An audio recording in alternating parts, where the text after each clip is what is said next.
Good afternoon, Adam.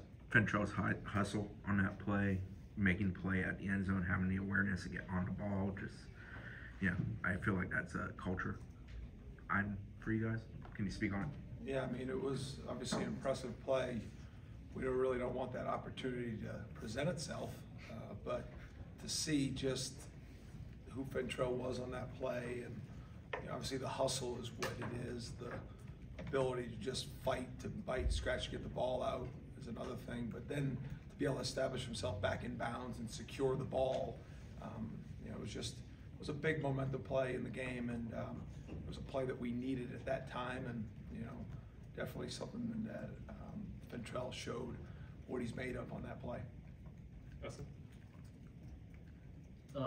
Speaking of culture and what someone's made of, Conrad, I think, had the zone coverage on that play, but then he came back and made a couple plays, including an interception later in the game. What kind of growth did you see from him in particular after, maybe a rough start? Yeah, I mean, Conrad, he was involved in 2 takeaways, as a true freshman, and, we've been trying to involve him early in the game. It started out in special teams, but, Conrad's somebody that we've continued to see growth. People make mistakes, it's part of it, and Conrad has come a long ways, but there's just an incredible amount of room for improvement for him. And the greatest part about that is he knows it, understands it, wants it.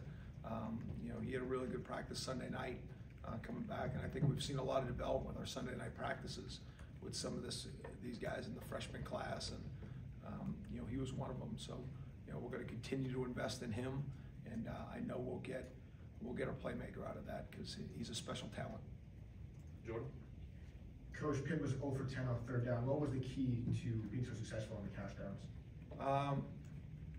I think they were 0 for 11, but it was, we rushed the passer good and we covered him tight, and anytime you can connect those 2 things, a pass rush and coverage, I think, you're going to see results. And, our guys believe in what we're doing.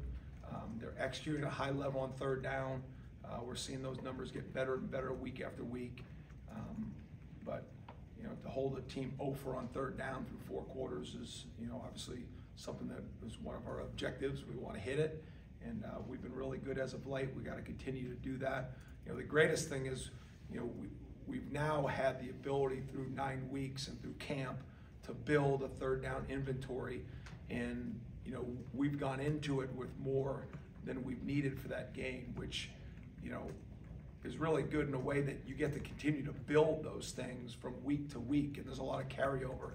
So there's some pressures and some fronts that we've had, and we haven't used them, and we've been able to kind of build that, because there are certain things that you do specifically for a team. But I do think on 3rd down, sometimes you get a chance to play offense on defense a little bit, because the sticks, the ability of what they need to do, and so you get to dictate a little bit more. And I think that's important on 3rd downs. And they had the 1 4th down conversion on the Q sneak that I thought we had a good chance to get them stopped, but good job by them fight for extra yard. Brenda? Can I do a 2-part? Go for it. Nobody really says no when you ask that. I respect it. But if you said no, I would respect it. Yes, sir. Braden got a sack. It was his first one of the season. Been so close too. We got to see on the sideline Odell give him a big hug. Like, for him to break through, have that moment, given how close he is, what did that mean? Yeah, the 2-point conversion was not a sack. That doesn't count, does it? Not in the stat sheet. He's been incredible for us. And his consistency, his energy level, which is all great, right, when you talk about those things, but if they're not productive, then nobody notices. Braden's been productive. But to see him, and, I can't say enough about him. He's been invaluable for us to give us quality reps, but what we're seeing 24 hours a day out of him is just impressive. And, he's humble through his success, and I know how excited. He was one of the first ones I got to after that game, and was excited for his opportunity for what's coming this week with, the tradition of what this game means. And there's probably nobody in that locker room that hasn't been through it that does appreciate it more than him. And just looking forward to see what he does with his opportunity this weekend.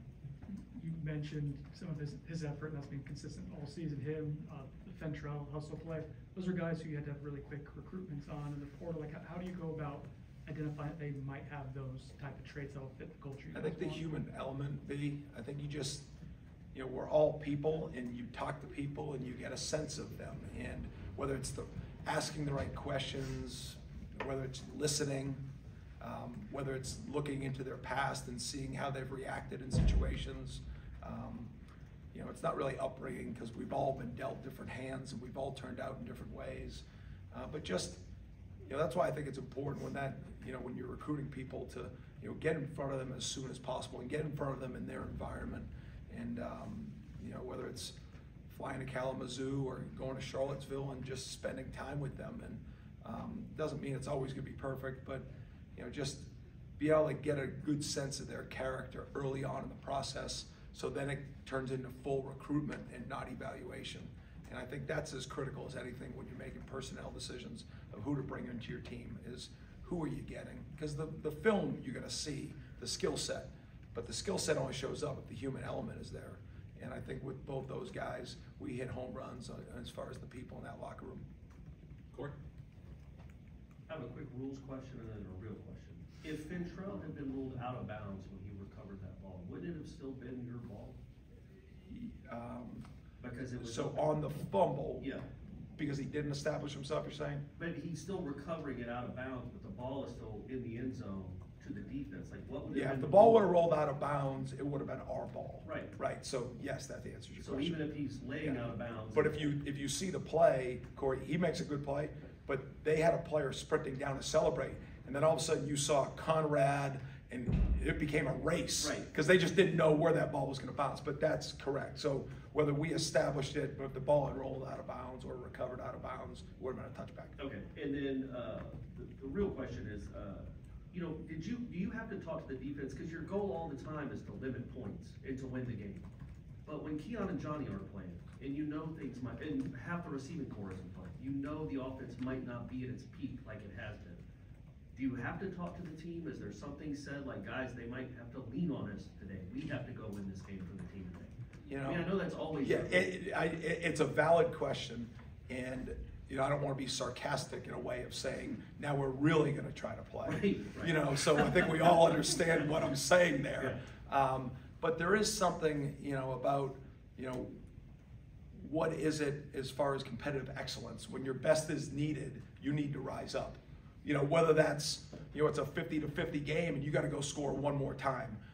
If it's a 3-0 game and you just got to get one more stop, whatever that is. So, there's training, there's practice, there's the meetings and everything we talk about, but it builds for that competitive excellence, which means in the moment, when your best is needed, you're ready to give all for that best.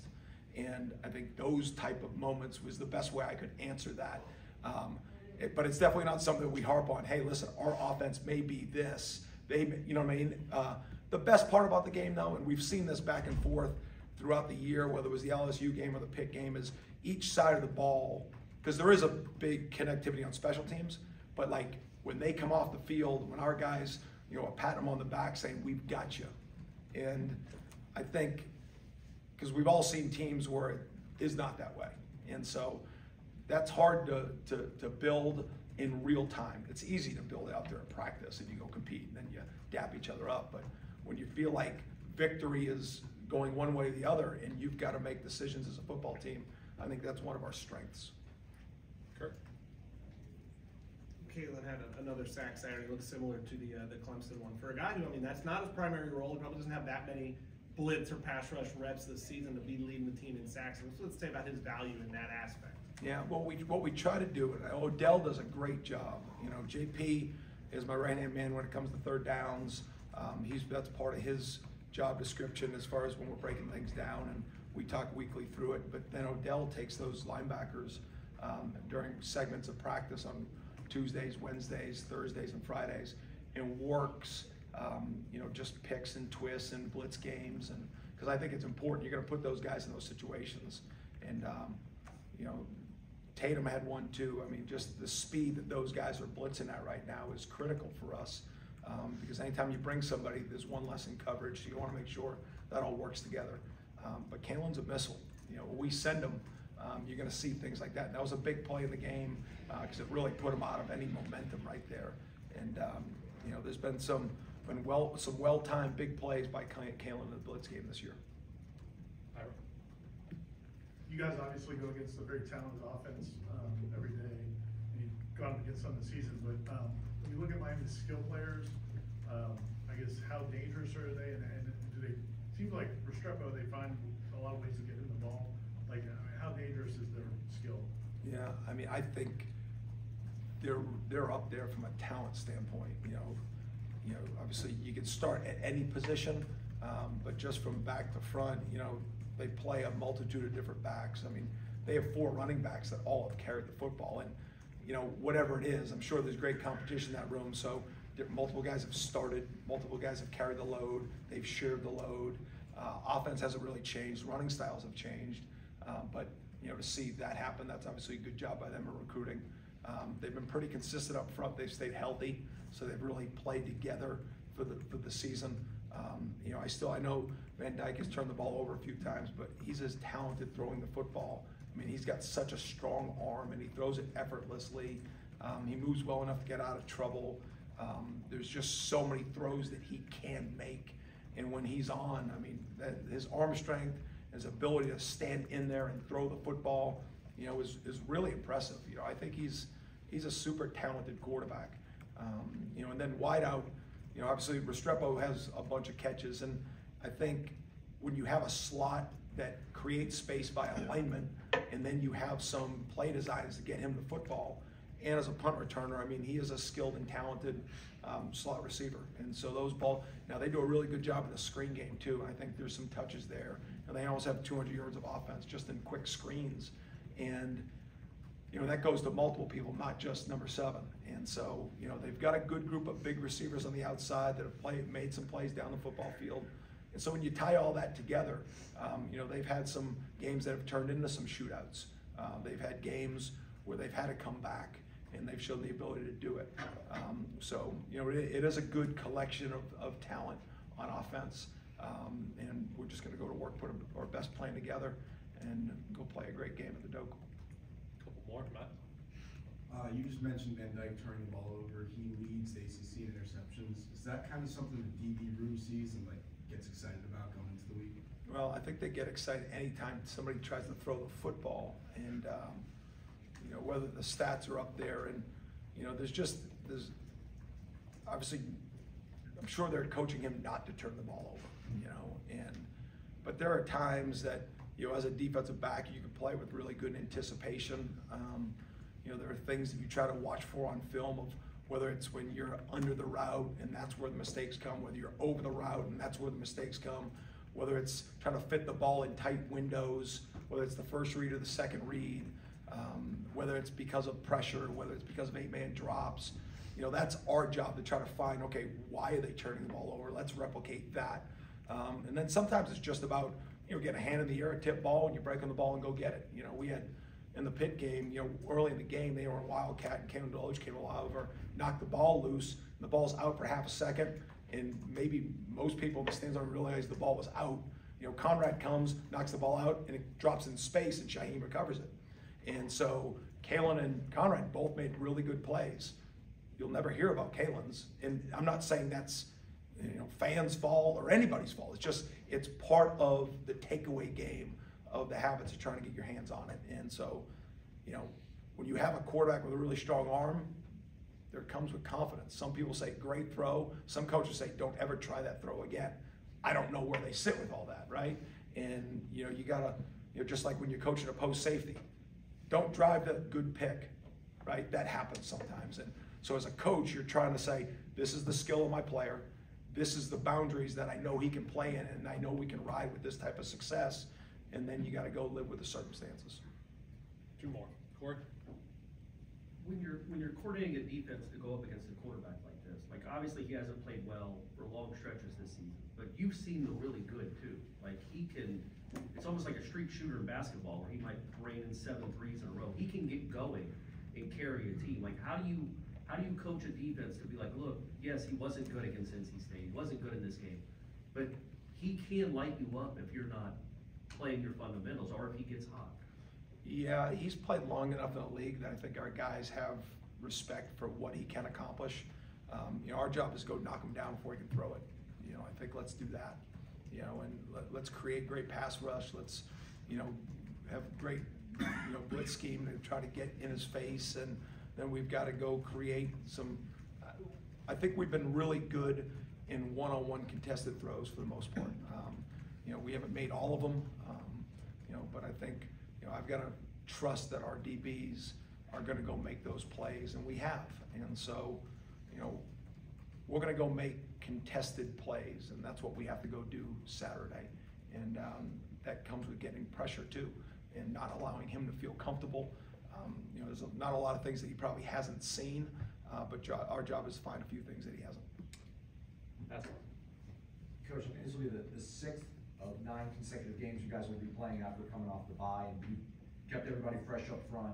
I guess maybe for times like this, or would this be a game that, you know, if guys want to be out there and you feel they can maybe go a little bit more than what you've used them, this would be the opportunity to do so? Have you built up for this moment, I guess? I mean, yeah, we build up for it. You know, we're going to continue to use our guys the best way we can to win the game. You know, sometimes that has to do, you know, sometimes guys get banged up and guys play for extended amounts of time. I don't think we're there yet that we need to do that, but we will if necessary. You know, we train and practice so people are prepared to play more than they have, and because you never know when that moment, to answer your question, when that's going to come. You know, this will be obviously a high energy and a very aggressive environment. You know, and our guys usually love those type of games, and so looking forward to it. okay. Thanks, Al. Thanks, guys. Thank See you. y'all. Bye. Appreciate it.